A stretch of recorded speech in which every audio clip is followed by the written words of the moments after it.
for an organization that claims to be the hands and the heart of God's love to deliberately hurt people, good people. Something wrong there.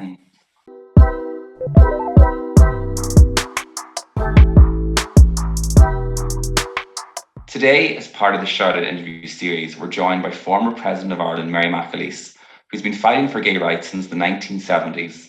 Mary has been a vocal opponent of the Catholic Church's stance on LGBTQ issues, and we're delighted that she's joined us today. Mary, thank you so much for joining us today. You've been a great ally of the LGBTQA community for a long time. Can you tell us how you first became involved and had an interest in advocating for the rights of LGBTQA people? Right the way back in the 1970s, long before you were born.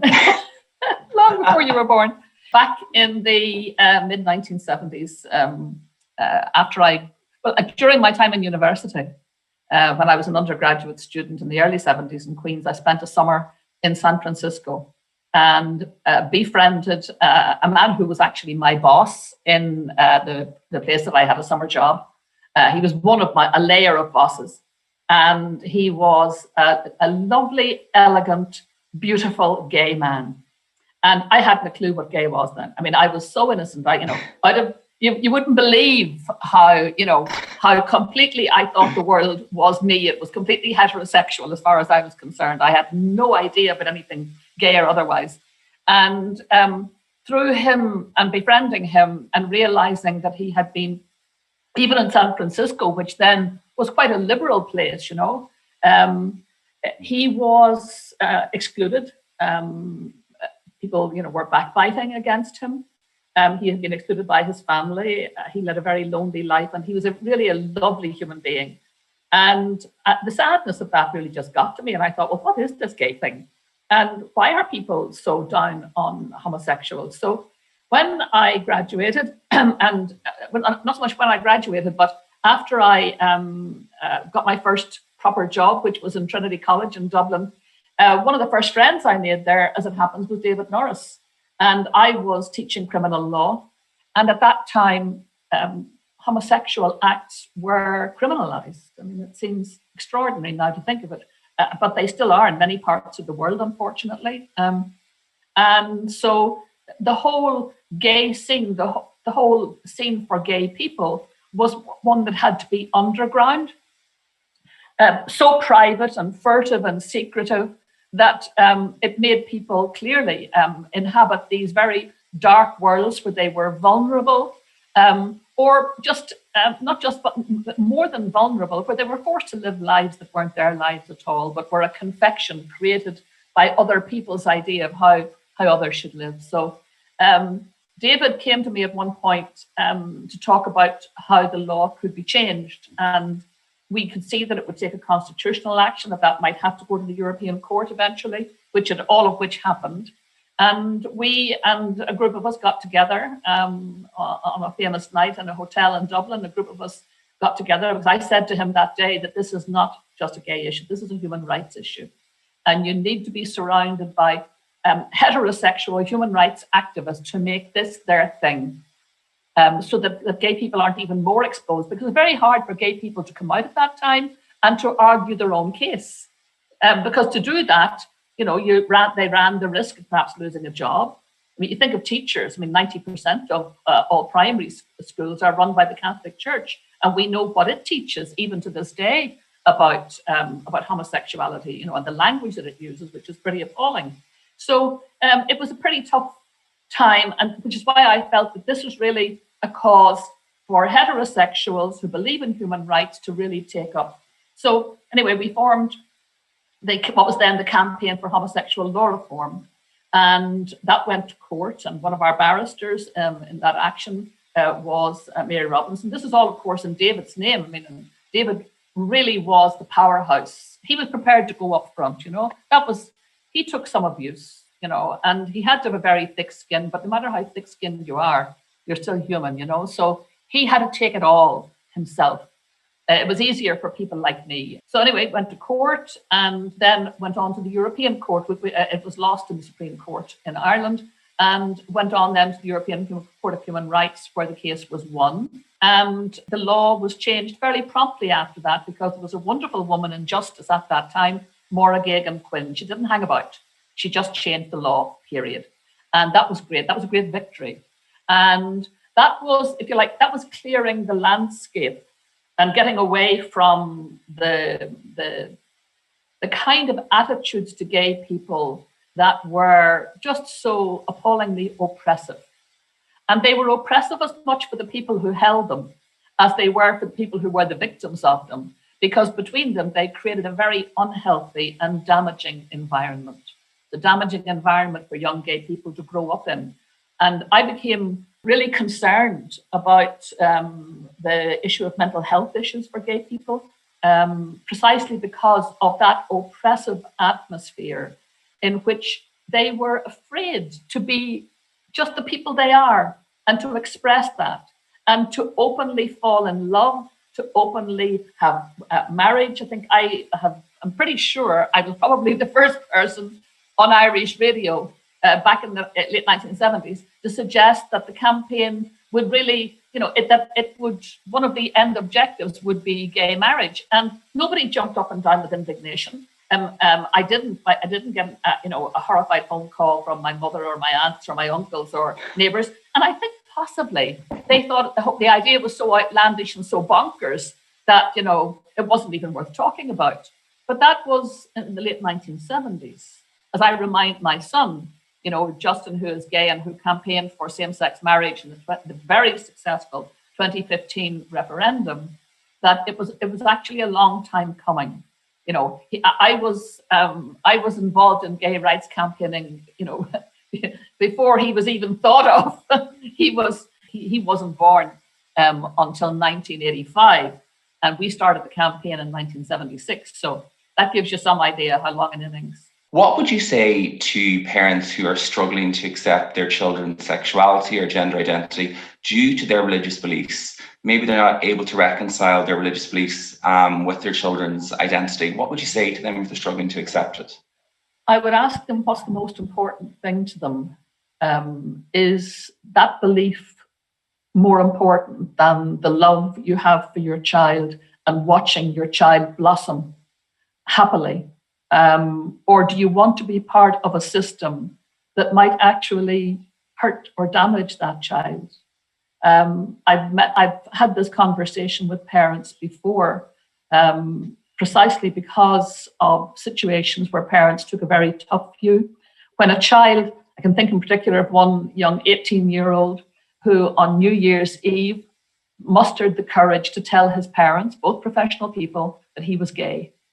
And you can just imagine the courage that took, because he was in a house that was big into sport. His father was one of these big bluff individuals, who used body language and homophobic language freely, never thinking, of course, that it could be hurting someone in his own home. And anyway, this young man did what he felt was the right thing. He decided to come out. The courage that took. On that night, the reaction, particularly of his father, was appalling. And the young man left the house deeply distressed. Now, I know the damage that causes because I've seen the research. Many of us who have lived in the orbit of young gay people and families with gay kids, we know the psychological damage. And now we have the research that shows that young gay people are 3 times more likely to suffer from all sorts of nervous problems, whether it's from anxiety right the way through to suicidal ideation and suicide. They are overrepresented in the suicide statistics. Now, there's no mystery as to why that is. There's just no mystery to why that is. And we could talk all day about why, but the why is very obvious. These are young people who are desperately, desperately alone. Desperately feeling excluded, not understood, not understanding themselves, and feeling that they cannot outreach to anyone close to them. And that's an awful thing. So on that particular instance where the family were involved, that young man disappeared that night, out into the night. And the parents, I spoke to the parents, And I said to the father, do you love your son? And he said, I do. And I said, do you think your son knows tonight that you love him? And he said, I suppose he doesn't. And I said, right, so whose problem is that then? Who's the adult here?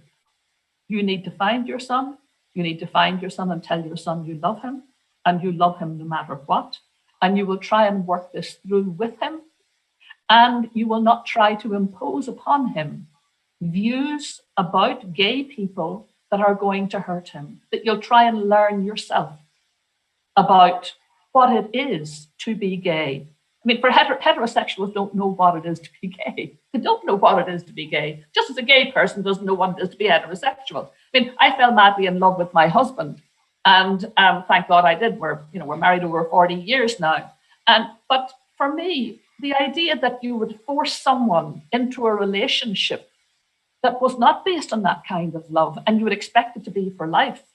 So many gay people who ended up in marriages that they were completely unsuited to, just simply in order to conform to somebody else's idea of how one should live. But most importantly, it wasn't even an idea of how one should live, but how one looks like one should live. It was to flatter convention, to flatter looks, and to save people from so-called embarrassment. Well, I have no time for that nonsense, because that can kill people. First of all, it can kill their soul and their heart, but it can also physically kill them. And we know that from the suicide statistics. So we have to take this seriously. To be honest, I mean, I had no choice about being a Catholic. My parents baptized me when I was a few days old. So I went to Catholic school. I grew up in the Catholic faith. And I think it has a lot of strength. It's the biggest NGO in the entire world. It does phenomenal work in the developing world in terms of healthcare and education. There is no other organization in the world that comes even close to it. So it does things that one can be proud of. It also does things that, because it's so powerful, that one should not be proud of and should work to change. And that's what I set myself the task of today. I mean, I'm in the church 70 years now. So my feeling is it's as near to go on as it is to go back, But if I knew back then what I know now, would I send my son to a Catholic school? Absolutely not. Absolutely not. Would I send any of my children to a Catholic school, bearing in mind that they got a good education in all those schools? And they got great, they got a great academic education. They met wonderful teachers. But there is a dark side of that perplexes me and worries me. And I think now, if I was making choices about the schools and the schooling system that I would like my children to have, I would like something that opened them up to greater possibilities than I think the Catholic Church in its teaching does. Ironically, I think that many Catholic schools do open their children up to those things, and they do it by not getting overly serious about canon law or church law, but being more pastoral with children. But you cannot guarantee that. So I think we do need to have a discussion, particularly in a jurisdiction like the Republic, where the Catholic Church is so dominant in education and by and large does a really good job in education. I think we need to have a discussion about catechesis, about what is taught, about pastoral outreach to gay people. And I also think that we need to have the discussion that insists that church teaching is up for discussion. And it's up for discussion not among male celibates in Rome, not among synods of bishops, but among us families who live day and daily with our gay children and who try to live our faith, but whose voices are being completely excluded by the church. When you look at the document that came from CDF, the Congregation for the Doctrine of the Faith, signed regrettably by Pope Francis only a few weeks ago on the 15th of March, which says that homosexual couples who are married in civil marriages, that they cannot have a blessing on their relationship from a priest. And if they had simply said that, that was bad enough, because in fact, nowadays, many priests do give those blessings. And isn't it a lovely thing to think that people would actually want those blessings, that they would have enough faith and enough belief in God, to want to have their relationship blessed. Anyway, the church said no. But then it goes on in a long diatribe, is all you can describe it, a so-called explanatory. It explains the no in an explanatory memorandum using language that is quite just simply appalling. The thing that really caught me, and I just grieved over it, was saying that couples who are gay and who are married in civil relationships are not capable of receiving or expressing grace. Imagine, not capable of receiving or expressing grace. And what came into my mind was the day after the same-sex marriage referendum in Ireland. On the day when we knew we'd won the referendum, all of those of us who've been involved in campaigning, when we knew we'd won, I felt a flood of grace, literally like a tsunami, take over all of this island. That was real grace. So, you mentioned about Catholic schools and, you've reconsidered maybe sending your children to Catholic schools. I'm from rural Donegal, very traditional Catholic upbringing, Mass every Sunday, went to Catholic school. So while I never heard anything homophobic from my parents, I was always acutely aware that there was a homophobic attitude coming from the church, which was surrounded me. And I really struggled to accept my own sexuality due to what the church said, which was important to me. My faith was and still is to an extent important to me. What would you say to any young people out there who can't accept or are struggling to accept their sexuality or gender identity due to their religious beliefs? They just cannot reconcile that they can be gay or lesbian or trans and be Catholic. What would you say to them? The church, Catholic Church in particular, represents 1 in 6 people in the entire world. It is hugely influential. It is the only faith system that has permanent representative status in the United Nations. It is the biggest NGO in the entire world. Hugely influential. It has between 300 and 400 million child members. And I think it's important for someone like me, for example, to stay with that, not to walk away from it, but to stay with it. Because as I understand church history, many things have changed over time. It is not a case of saying that this is how it's always been and everything the church teaches goes right the way back to when Christ was a little boy.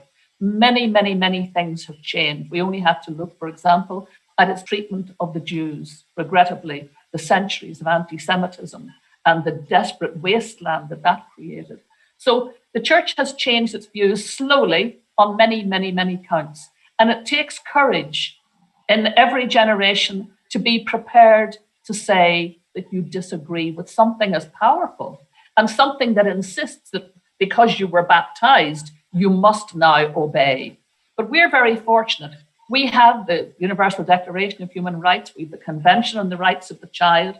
We have our Constitution. We have all these things that tell us that we as individuals have our own autonomous human rights. We have our voice. We are able to speak. And we have to seek, first of all, to say, well, what is it I want to say with my voice? What is it I want to say?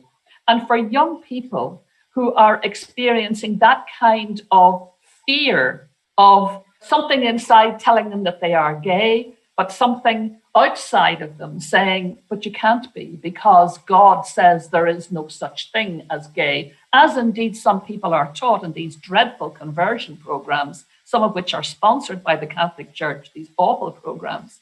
You have to have the courage to say, but hang on a minute, this is who I am. And if this is who I am, this is how God made me. Now, Pope Francis has said that quite emphatically, that this is how God made, when he was talking to Juan Cruz, a gay man from Chile. He said to him, I accept that this is how God made you. This is how God made you. And this God that I certainly believe in is a loving God. Unfortunately, this loving God has to act in this world sometimes through people who are complete pillocks and who are idiots. And over the history of all churches, including the Catholic Church, sometimes the leadership has not been the most intelligent, the most benign, the most charitable, the most decent, the most clever, the most right. Sometimes it has been appallingly, outrageously wrong. Do you think the church will ever change? Will we see gay couples being blessed someday, maybe even being married in a Catholic church someday? Well, if you look already, there are churches, Christian churches, which are marrying gay people, just as there are Christian churches which have female ministers and female priests. Things are changing. The Catholic Church eventually will either change or perish. That's what happens, isn't it? I mean, it changes or perishes. And it's now really pretty much make your mind up time for the church. In many ways, it has hit that wall. And now it seems to me that we have, particularly in the Western world, but increasingly in the East too, we have educated voices now. We've an educated laity, which in the past we didn't have, but we have them now. They have their voice, they are confident. We have theologians who are lay, who are willing, who are working in universities and producing extraordinary insights into the theology of sexuality, for example, which we never would, when we have had nothing equivalent probably since Augustine or Aquinas. And we have female theologians, and there's a stirring up that a foment that was not there 60, 70 years ago, but is there now. And so unfortunately, the church's structure is such that it can continue to resist that hierarchical structure that doesn't offer space for debate, doesn't offer opportunities for women to have a say in decision-making, that can simply have two men sit in a room in Rome and say that gay people are incapable of receiving and expressing, the gay couples are incapable of receiving or expressing grace.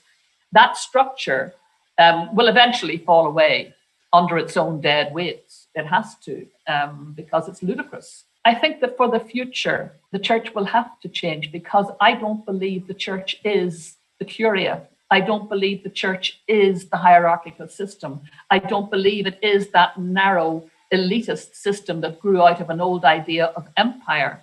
I think the church is where people live their lives in their homes with their kids and their families, in their communities. That is church. And the voice from there is saying very different things. So yes, change is already happening anyway.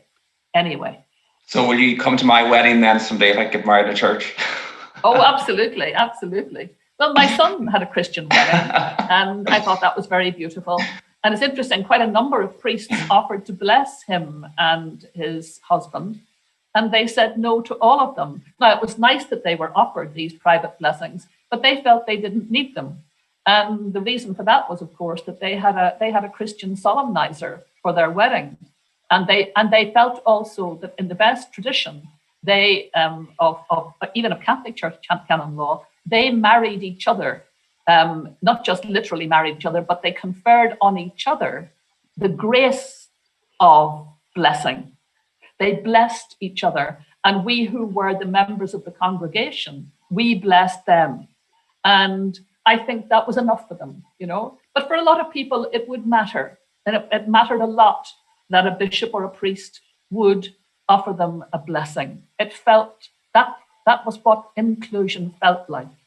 And now to be told they can't even have that it must hurt desperately. It does hurt desperately. I know from talking to them, it does hurt desperately. And isn't it an awful thing for an organization that claims to be the hands and the heart of God's love to deliberately hurt people, good people?